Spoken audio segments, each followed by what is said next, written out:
ये बात मेरे संज्ञान में आई है। निश्चित रूप से मैं इस बात को अपने सरकार तक, माननीय मुख्यमंत्री जी तक पहुंचाऊंगा और जो भी लोग दोषी होंगे उनके खिलाफ कार्रवाई करवाऊंगा। मैं आपसे बता तो रहा हूं इस बारे में। कार्रवाई कब तक हो जाएगी? जब तक वो अगली प्रेस कॉन्फ्रेंस जेल में ऑर्गेनाइज अभी मैं माननीय मुख्यमंत्री जी से बात करने के बाद ही आपको बता पाऊंगा। भाई साहब 41 मिनट में दुर्गा शक्ति नागपाल को नरेंद्र भाटी जी ने हटवा दिया था, ऐसा उन्होंने खुद कहा। और आप तो उनसे ज्यादा ताकतवर हो पवन भाई, और तेज तर्रार भी हो। भाई नरेंद्र भाटी से तो आप कई गुना ज्यादा ताकतवर हैं। आपको 20 मिनट से ज्यादा नहीं लगना चाहिए अगर नरेंद्र भाटी को 40 लग रहे हैं तो। गलत किया, वो सस्पेंड हुई। आप दुर्गा नागपाल पे मत जाओ। आज का मुद्दा आपका 84 कोसी परिक्रमा का है। भाई साहब मैं तो आज के मुद्दे की रोशनी में ही बता रहा था पर बात कर रहा हूँ कि कितने बड़े बड़े कितने ताकतवर लोग आपकी सरकार में। भैया आप कहाँ पीछे रह जा रहे हैं पांडे साहब? भाटी साहब तो दर्जा प्राप्त मंत्री हैं, आप तो फुल फ्लेजेड राज्य मंत्री हैं। जब उनको 41 मिनट लगे एक डीएम को एसडीएम को हटाने के लिए, तो फिर इनको तो भैया तुरंत हटवाओ। मुद्दा भी गर्मा गर्म है, आप खुल के बैटिंग भी कर रहे हैं उस मुद्दे पर। न देकर के इस बात का पूरा प्रमाण दिया है कि आप अयोध्या फैजाबाद के माहौल को खराब करना चाहते थे। जनता ने जनादेश दिया, यहाँ पर यहाँ के संतों महंतों ने आपका साथ नहीं दिया और इससे आपकी। अरे भाई अशोक सिंघल ने प्रेस कॉन्फ्रेंस करके ऐसा कहा जा रहा है कि भड़काऊ बातें कही। उनको भड़काऊ बातें कहने देने के लिए जिन अधिकारियों ने प्रेस कॉन्फ्रेंस आयोजित कराई, उनके खिलाफ कार्रवाई कब तक होगी ये पता नहीं क्या दिक्कत है आपको? आपको बता तो दिया, जब तक मैं आपकी आपकी लाइव पे बैठा हूं, जब यहां से उठूंगा तभी बात कर पाऊंगा। नहीं आप हम कर लेना। आप कैमरे पर ही मुख्यमंत्री जी को फोन लगा सकते हैं, स्पीकर ऑन कर दीजिए, पूरा हमारा 22-20 करोड़ दर्शक सुन लेगा कि मुख्यमंत्री जी की मंशा क्या है। चलिए हैव अ ट्राई। आप बिल्कुल परेशान ना होइए। समाजवादी पार्टी की सरकार बिल्कुल न्याय दिलाने के लिए, लोगों की सुरक्षा के लिए, अयोध्या फैजाबाद की रक्षा के लिए संकल्प। अरे पवन भाई पांडे आप सही कह रहे हैं। आज भाई साहब ये तो डेमोक्रेटाइजेशन ऑफ द कम्युनिकेशन है, सूचना का प्रजातांत्रिकरण का युग है। छोटा छोटा आदमी बड़ा बड़ा मोबाइल फोन लिए चलता है। आप अभी तुरंत स्पीकर ऑन करो, कैमरे पर मुख्यमंत्री जी से पूछ लो। कितना अच्छा रहेगा कि आप 22 करोड़ दर्शकों के सामने ऐलान करेंगे कि हमने अधिकारियों को हटा दिया। इससे बड़ा प्रचार क्या हो सकता है भाई साहब? 22 करोड़ दर्शक सुनेंगे आपको, देखेंगे लाइव। आप इस बात पर बिल्कुल विश्वास रखिए कि माननीय मुख्यमंत्री जी न्याय करेंगे। जिन भैया तो फोन लगा दीजिए ना, क्या दिक्कत है? लाइव फोन लगा दीजिए। अरे फोन नहीं उठाएंगे मुख्यमंत्री जी, हम किसी से नहीं कहेंगे। अभी आपके लाइव पे बैठा हूं, लाइव पे हटने के बाद माननीय मुख्यमंत्री से बात करूंगा। चलिए ठीक। जी यादव जी आप भी बोल दीजिए प्लीज। अब इतना तो बोल दीजिए, आपके दो सहयोगियों ने बोल दिया, कार्रवाई होगी। बोल गए यादव जी, आप भी बोल दो, काहे को पीछे रह रहे हो? ट्रेन छूट जाएगी फिर आप कहोगे कि लो ट्रेन छूट गई, आपको फायदा नहीं मिला। दीजिए ना बोलेंगे। देखिए हमारी लोकतांत्रिक सरकार है, तानाशाही सरकार नहीं है। और आप याद कीजिए कि भट्टा पर सौ। अच्छा बताइए इस देश में किसकी सरकार लोकतांत्रिक नहीं है? अब आप बातें नहीं सुन लेंगे। भट्टा पर सौल में जब राजीव गांधी ने प्रेस किया था गिरफ्तारी में, राहुल गांधी ने, राजीव ने, राहुल गांधी क्या हुआ था? हाँ राहुल गांधी ने। हाँ। तो ये देखिए लोकतांत्रिक हमारी सरकार में नहीं है कि सरकार थी। राहुल गांधी गिरफ्तार होने के बाद नहीं किया। यस यादव जी ये आप गलत बयान कर रहे हैं। राहुल आप एक से वहां पर खुद मौजूद था। राहुल गांधी बाद में गिरफ्तार किए गए, प्रेस कॉन्फ्रेंस नहीं करी है। बाद में राहुल गांधी गिरफ्तार किए गए थे। जिस वक्त प्रेस कॉन्फ्रेंस की वो गिरफ्तार नहीं थे, हिरासत में नहीं थे। हम किसी जी का समर्थन करते हैं, गलत बात नहीं। हमारे नेताजी देखिए ऐसा है, हमने हमेशा टीवी में जो है पैनल पे अपना वो डिस्कशन में पार्टिसिपेट कर रहे हैं। पहुंच गए तो उनको हम नहीं हटा सकते हैं। भाई ये नेताजी का सवाल नहीं है, पहुंच गए यादव जी, ये नेताजी का सवाल नहीं, ये कानून का सवाल है। ये सारे नेताओं और बाबाओं से ऊपर है कानून। कोई नेता हो कोई बाबा हो, इससे क्या फर्क पड़ता है? ये कानून का प्रश्न है। बाबाओं को पांडे जी बोल रहे हैं। हाँ पांडे जी प्लीज बोलिए। मीडिया का सम्मान समाजवादी पार्टी ही करती है। अरे कानून तोड़कर किसी का सम्मान किया तो क्या किया भाई साहब? आप बिना मतलब इस बात को बना रहे हैं। अब वो मीडिया वालों को चाहिए था हम जाए या न जाए, कोई गिरफ्तार जय हो यादव जी, जय हो प्रभु। आपका सम्मान जरूर कराऊंगा जूना अखाड़े में। अगर मीडिया के लोग जाते हैं तो हम नहीं रोक पाएंगे। अगर प्रमोद जी, अगर एसपी यादव जी का सम्मान करो संत समिति की तरफ से आप। अच्छा रंजना अग्निहोत्री जी, अशोक सिंघल साहब बहुत सीजन्ड पॉलिटिशियन है, बहुत पुराने नेता हैं, कई दशकों से देख रहे हैं चीजों को। उनको पता था ना कि गिरफ्तार होने के बाद प्रेस से मुखातिब होना गैर कानूनी है, फिर उन्होंने कानून क्यों तोड़ा? रंजना अग्निहोत्री जी से बात करूंगा। अमिताभ जी, आजम खां साहब के बाद में पवन पांडे पहले ऐसे समाजवादी नेता हैं जो मुलायम सिंह जी के परिवार से ताल्लुक ना रखते हुए इतनी बेबाकी से अपनी बात रखी। मैं इन्हें बधाई देता हूं और बहुत बहुत शुभकामनाएं भविष्य की देता हूं। जी रंजना अग्निहोत्री, जितना बेबाकी से ये बोल रहे हैं ना, उतनी बेबाकी से बोलने के बाद इनको शुभकामनाओं की जरूरत है आचार्य जी। ये सभा का इतिहास रहा है। रंजना अग्निहोत्री साहिबा, सवाल ये है कि अशोक सिंघल साहब ने गिरफ्तार होने के बाद प्रेस कॉन्फ्रेंस की क्यों? ये भी तो गैर कानूनी है, उनको पता था ये चीज। एक मिनट सुन लीजिए ना यादव जी, रंजना जी को बोलने दीजिए, महिला अधिकारों का उल्लंघन मत कीजिए प्लीज। ये बताइए, कहीं कोई रिटर्न लेटर है क्या आपके पास जिससे कि अशोक सिंघल जी ने बुलाया हो, प्रेस कॉन्फ्रेंस ऑर्गेनाइज करी हो? अगर कोई ऐसा लेटर हो तो आप दिखा दीजिए। रंजना जी, ये आपके भले की बात कर रहे हैं, आप इनसे लड़ रही हो। मैडम जी माइकों के सामने बोला भी अतुल अग्रवाल ने होगा, वो अशोक सिंघल का मुंह नहीं मेरा मुंह था, ये भी बोल दीजिए फिर आप। रंजना जी, आप कैसे बात कर रही हैं? आप गजब की प्रवक्ता है भाई, तार्किक बात करिए भाई, गजब की प्रवक्ता है मैडम आप। मैंने आपको कभी इतनी अतार्किक बात करते नहीं देखा। क्या हो गया आपको? ऐसी तो मैंने कोई बात नहीं की जिसमें कि आप इतना माहौल मेरा बनाने लगे। सही बोल नहीं है ये, आप लोग केवल मामले को सही उठा रहे हैं बोल रही और मुझे लगता है ऐसा ही था कि अरे भाई, आप उसकी लेटर मांग रही है, अशोक सिंघल साहब ने बोला क्यों मीडिया के सामने? ये नहीं बताएंगी आप हमसे लेटर मांग रही, कौन सा लेटर दिया गया?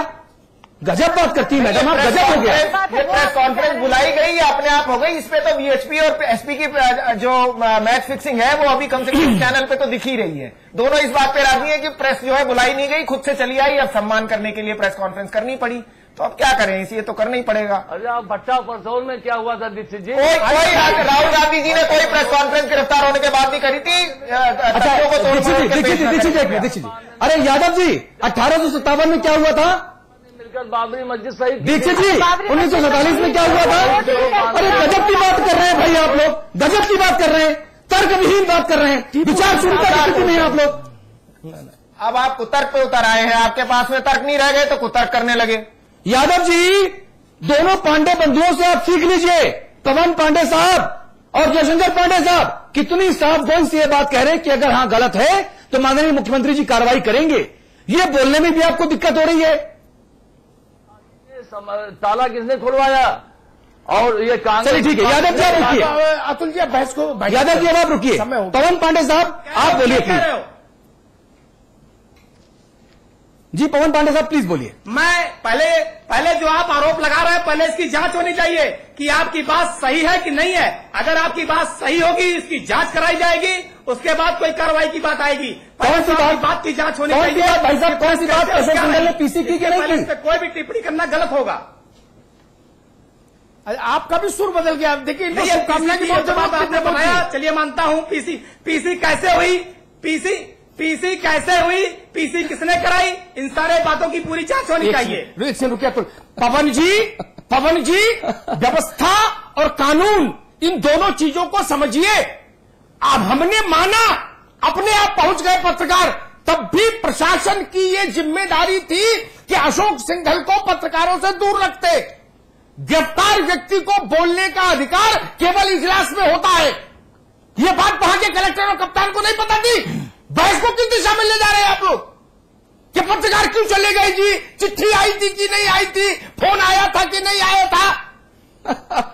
अच्छा मजाक है भाई, वाकई मजाक ही है, क्योंकि मैच फिक्स है, इसलिए मजाक हो रहा है। कल को जेल के बाहर पत्रकार चले जाएंगे तो जेलर उनको अंदर बुला के प्रेस कॉन्फ्रेंस करा देगा किसी कैदी की।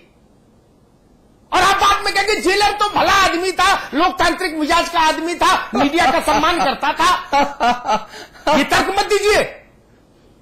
जय हो समाजवाद की, पांडे साहब, जय हो समाजवाद की। ये समाजवाद का बदला हुआ चेहरा, समाजवाद की, ये समाजवाद का बदला हुआ चेहरा नहीं है। आप गलत आरोप न लगाएं। और जब तक किसी बात की पूरी जांच नहीं हो जाए तब तक उसके बारे में कोई टिप्पणी नहीं कर सकते। अच्छा, अभी आपने कहा कार्रवाई होगी, अब इस बयान पर आप अभी भी अडिग हैं, ये बयान बदल दिया है और ये बात सही है, ठीक है? क्यों, क्या मेरा बयान जो आपके पास रिकॉर्ड में वो गायब हो गया क्या? नहीं, मैं आपसे पूछ रहा हूं दोबारा, बदलने लग रहे हैं, कोई मैसेज ना आ गया आपके मोबाइल फोन पर अभी? नहीं, मैं कोई गायक नहीं हूं, मेरे सुर बिल्कुल बदले नहीं, मेरा सुर एकदम एक समाजवाद का चल रहा उस पे। आप इसकी चिंता ना करें, ना टेंशन लें। ना, चूंकि मैं यूपी का रहने वाला हूं और सत्तारूढ़ समाजवादी पार्टी को वोट दिया था, इसीलिए चिंता करना जायज है। अगले 5 वर्ष बाद जब आप मुझे कहेंगे चिंता मत करो तो नहीं करूंगा।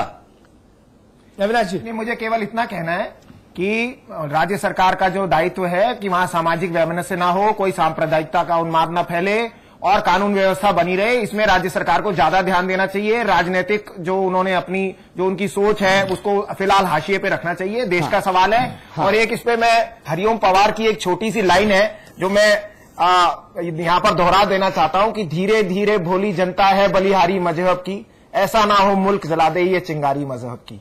इसलिए इसको इस तरह से देखा जाना चाहिए, राजनीतिक माहौल में इसको नहीं देखा जाना। ठीक बात है। अब चलिए पवन पांडे साहब फिर चलूंगा। पवन पांडे साहब, देखिए फाइनल कमेंट। देखिए, एक बात मैं आपको कहना चाहता हूं, सिर्फ एक बात, मैं सिर्फ एक बात कहना चाहता हूं। चूंकि ये सारा मुद्दा अयोध्या फैजाबाद का है और मैं आपकी जानकारी में लेना चाहता हूं कि भारतीय जनता पार्टी के लोगों ने और विश्व हिंदू परिषद के लोगों ने अयोध्या फैजाबाद की धरती पर पर्चे बांटे और उस पर्चे में लिखा था हम राम मंदिर का निर्माण करेंगे, अयोध्या फैजाबाद में 200 सभाएं करेंगे, अयोध्या फैजाबाद के माहौल को बनाएंगे, बिगाड़ेंगे।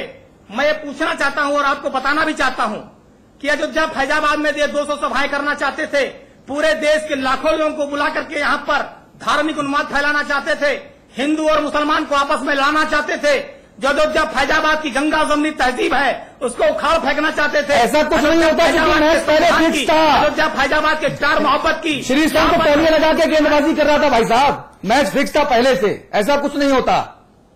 सुनिए मेरी पूरी बात, पहले सरकार ने उस पर रोक लगाई, सरकार की आप नाराज मत होइए भाई साहब, न्यायालय ने उस पर मोहर लगाई और आज अयोध्या फैजाबाद के साधु संतों ने भी आपका साथ नहीं दिया, अयोध्या फैजाबाद की जनता ने आपका साथ नहीं दिया, अयोध्या फैजाबाद ने सरकार के साथ जनादेश दिया, इसीलिए आप इतनी कम संख्या में दिखाई पड़े, आपका कहीं कोई जनादेश नहीं था। पवन पांडे साहब सिर्फ एक बात कहूंगा, पवन पांडे साहब सिर्फ एक बात कहूंगा कि समाजवादी पार्टी के पास राष्ट्रीय स्तर पर प्रवक्ताओं की बहुत ज्यादा कमी है। अब आज 2 दिनों के आपके शानदार परफॉर्मेंस के बाद मुलायम सिंह जी को चाहिए कि आपको राष्ट्रीय प्रवक्ता के तौर पर घोषित किया जाए। ये मेरी शुभकामना है। आपकी धुआंधार बोलने की शैली को देखकर लगता जरूर है। आचार्य जी please final comment.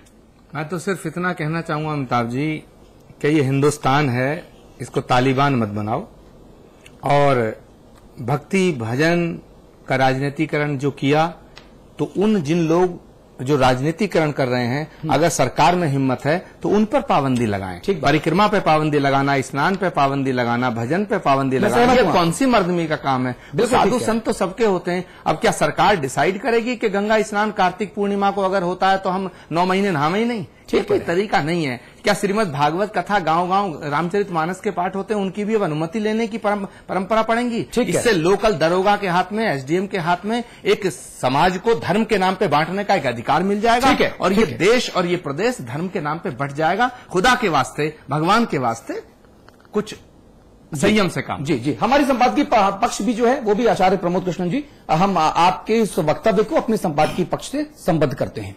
Manoj Mishra ji final comment please. जी, ये जो अभी राज्य मंत्री जी हैं, पवन जी कह रहे थे, ये सरकारी विज्ञापन जैसा बोलते हैं, कोई तार्किक बात नहीं करते। जैसे विज्ञापन माता टूथपेस्ट वाला बोलने लगता है बिना सोचे समझे। दूसरी बात, मैं पॉइंट्स में 3 बातें कह रहा हूं कि मैच अगर फिक्स है तो कांग्रेस और समाजवादी पार्टी का फिक्स है।